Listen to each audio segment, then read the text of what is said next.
Dadperfectrevenge. 2 days after I signed a check for $80,000 for my son's wedding, the manager of the reception venue called me. His voice was low, almost a whisper. He said, "Mr. Graves, please don't put me on speaker. We went back through the security camera footage from the private dining room last night.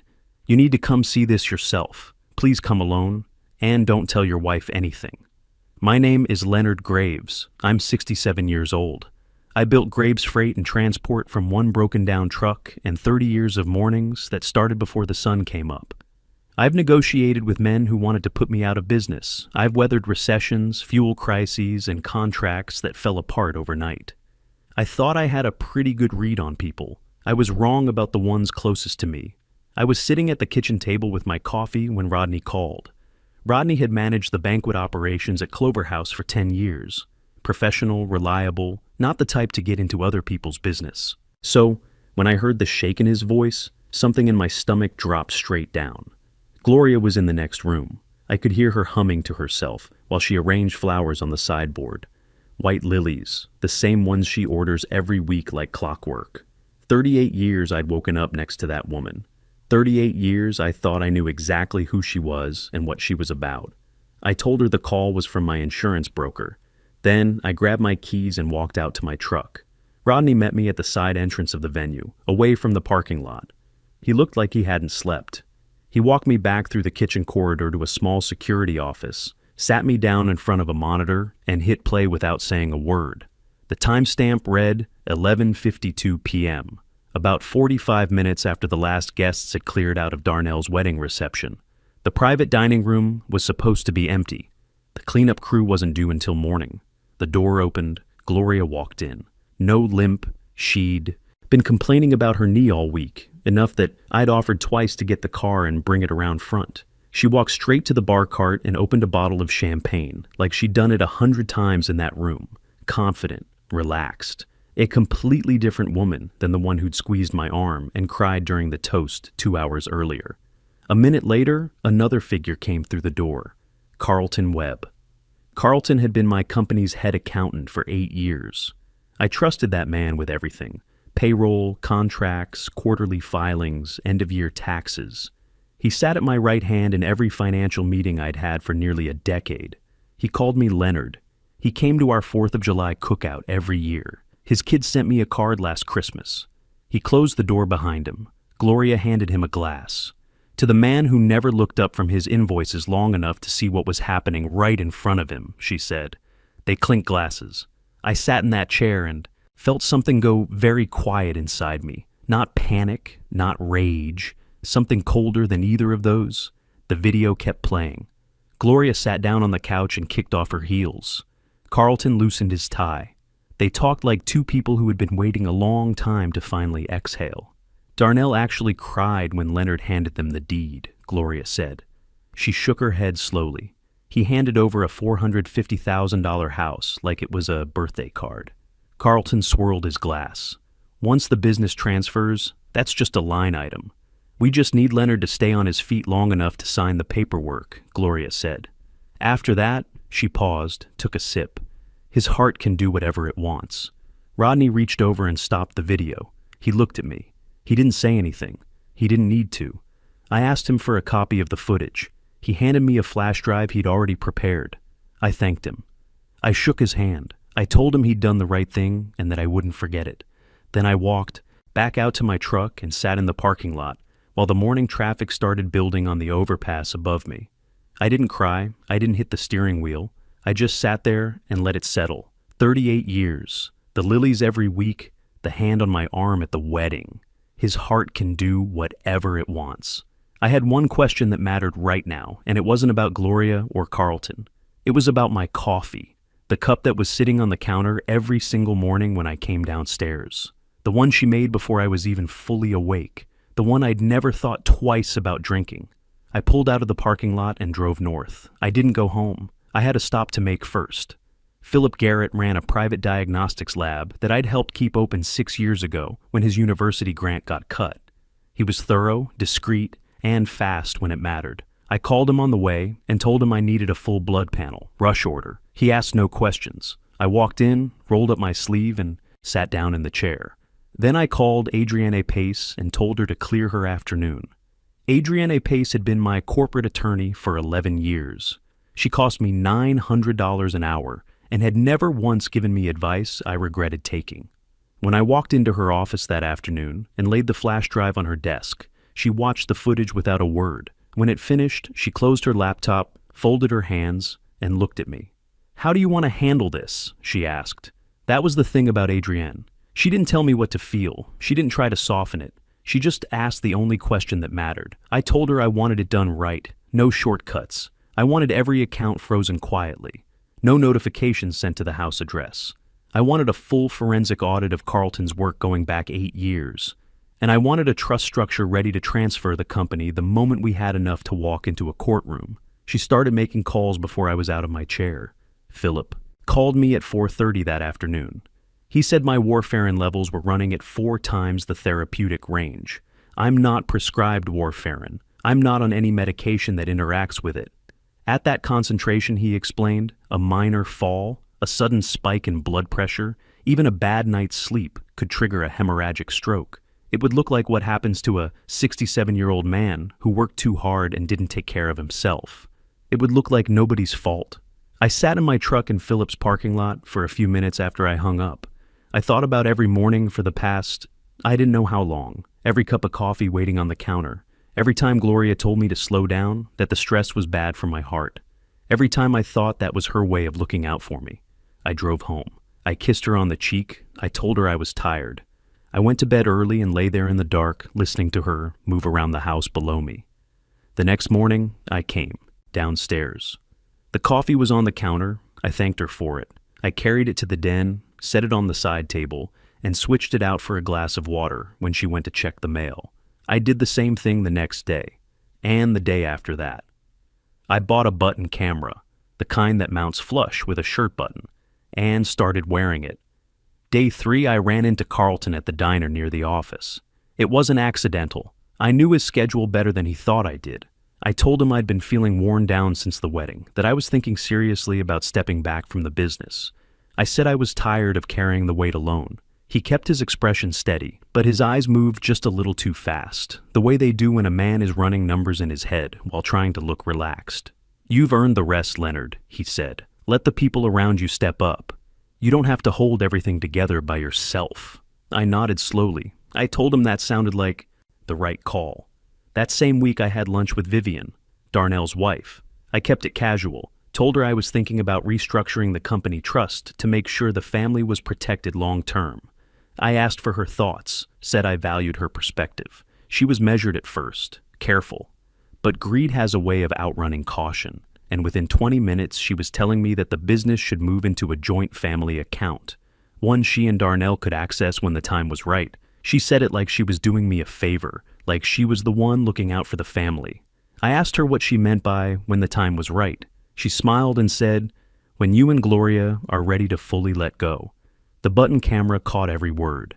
2 days later, Adrienne called me into her office. The forensic accountant she'd brought in had gone through Carlton's records line by line. Over 14 months, Carlton had moved $210,000 out of the company's operating account through 3 separate shell transfers, small amounts, patient, spread across enough entries that a routine quarterly review would never catch it. The kind of work that takes planning. The kind of plan you only make when you're very sure about how things are going to end up.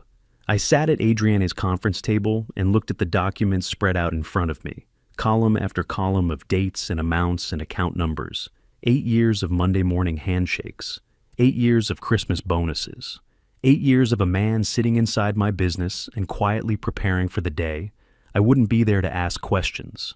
Adrienne asked me if I was ready to move to the next step. I told her I needed 1 more week. She asked why. I told her I had a company anniversary dinner to plan.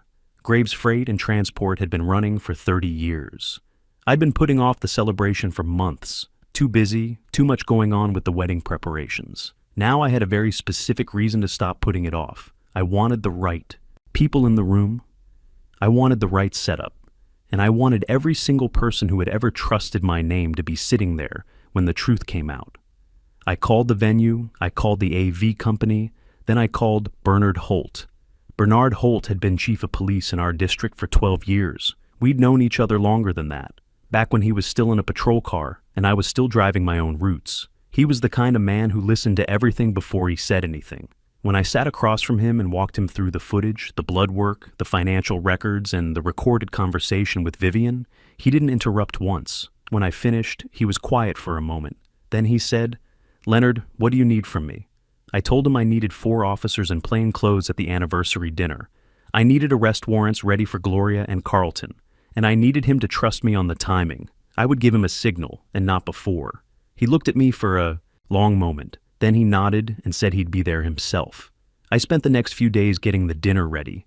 80 guests, business partners, clients, the bank contacts I'd worked with for 20 years, a handful of long-term employees who had been with me since the early days. I told Gloria it was going to be a proper celebration. 30 years was worth marking. She said she agreed completely. She seemed genuinely happy about it, which told me everything I needed to know about how confident she was that things were already going her way. The night before the dinner, I drove out to a lot on the east side of Houston and picked up a 1969 Chevrolet C10. Cherry red, original interior, engine rebuilt, but still sounding exactly the way it was supposed to. I'd wanted that truck since I was 30 years old. Gloria always said it looked cheap, said it didn't fit the image of a man in my position. I'd let that go for 37 years. I paid cash and drove it back to a friend's garage, where it would wait, until the next night. The day of the dinner, Gloria wore her navy dress. She put her arm through mine as we walked into Clover House and told me she was proud of everything I'd built. I told her that tonight, everyone was going to see exactly what this family was made of. She smiled and said she couldn't wait. We sat down to dinner. I was calm. I ate. I shook hands. I made small talk with people I'd known for decades. Gloria worked the room the way she always did. Gracious, warm, the picture of a woman who had stood beside her husband for 38 years and earned every bit of what that meant. Carlton arrived late and took his seat near the back. He caught my eye across the room and raised his glass slightly. I nodded back. After the main course, I stood up. I thanked everyone for coming. I said 30 years was a long time to be in business, and that a company didn't survive that long on paperwork and contracts alone. It survived on trust, on the people who showed up every day and did what they said they would do. I said tonight I wanted to share something that captured what Graves Freight was really built on. Then I nodded to the AV technician and the lights went down. The first 90 seconds of the presentation were real. Old photographs, the first truck, the first job site, the early crew. People in the room smiled. A few of the long-timers laughed at how young everyone looked. Then the Clover House footage came on. The room went quiet, the way a room goes quiet when something is wrong, but nobody is sure yet what it is. Then Gloria's voice came through the speakers, clear and steady, talking about the $450,000 house like it was an investment vehicle, talking about the business transfer, saying the words his heart can do whatever it wants in a room full of people who had shaken my hand and meant it. I watched the faces around the tables. I watched the confusion become understanding. I watched people who had known Gloria for years go very still. Gloria stood up. "Leonard," her voice came out sharp. "Turn that off right now." I looked at her across the room. "Sit down, Gloria." She didn't sit. She looked around for support, a friendly face, someone who would step in. Nobody moved. Carlton pushed his chair back. He got about 2 feet before Bernard's officers were on either side of him. I let the footage finish. Then Adrian pulled up the financial records on screen. 14 months of transfers, the shell accounts, the amounts, the dates. $210,000 laid out in plain black and white in front of every person in that room who had ever trusted me with their business. Gloria looked at the screen. Then she looked at me. Not with guilt. Not with regret. With the specific fury of a person who had planned something carefully for a long time and could not believe it had come apart. Bernard stepped forward. His officers moved to Gloria's side of the room. She didn't struggle. She stood very straight, the way she always did when she wanted to look like the most composed person in any room. They walked her out past 80 people who had come to celebrate 30 years of work I had done with my own hands. I watched her go. I didn't say anything. There was nothing left to say. The room stayed quiet for a long moment after the doors closed behind her. Then the low murmur started, the sound of 80 people trying to process what they had just watched. I didn't try to fill the silence. I let it sit. Adrienne was already at a side table near the back wall, paperwork laid out in front of her, the formal trust transfer documents, the board structure, everything that needed a signature before the night was over. I walked over, read through each page the way I always do, slowly, every line, and signed where she pointed. Graves Freight and Transport passed into an irrevocable trust managed by 3 people, none of them named Graves. People who had earned it. People who showed up when it wasn't convenient and did the work without being asked twice. That was always the only qualification that mattered to me. I just hadn't applied it close enough to home. When I looked up from the last page, Darnell was standing a few feet away. He'd been waiting. He wasn't sure if he had the right to approach, and that uncertainty was written all over him. Darnell was 34 years old. He had his mother's patience and, I'd always thought, my stubbornness. But stubbornness without direction is just a man standing still. And that's mostly what Darnell had done his whole adult life, waited for things to be handed to him without ever asking whether the hand doing the giving had good intentions. He didn't try to explain himself. He didn't make excuses. He just stood there and looked at me like a man who had finally understood something too late. I put my hand on his shoulder. I told him the house was still his. I wasn't taking that back. I gave it to my son, and whatever else had happened, he was still my son. That didn't change, but the business, the accounts, the rest of it, that was gone. Not as punishment, just as reality. You don't hand the keys to someone who watched the door get broken down and said nothing. He nodded. His jaw was tight. I could see him working to hold himself together in front of the people still left in the room.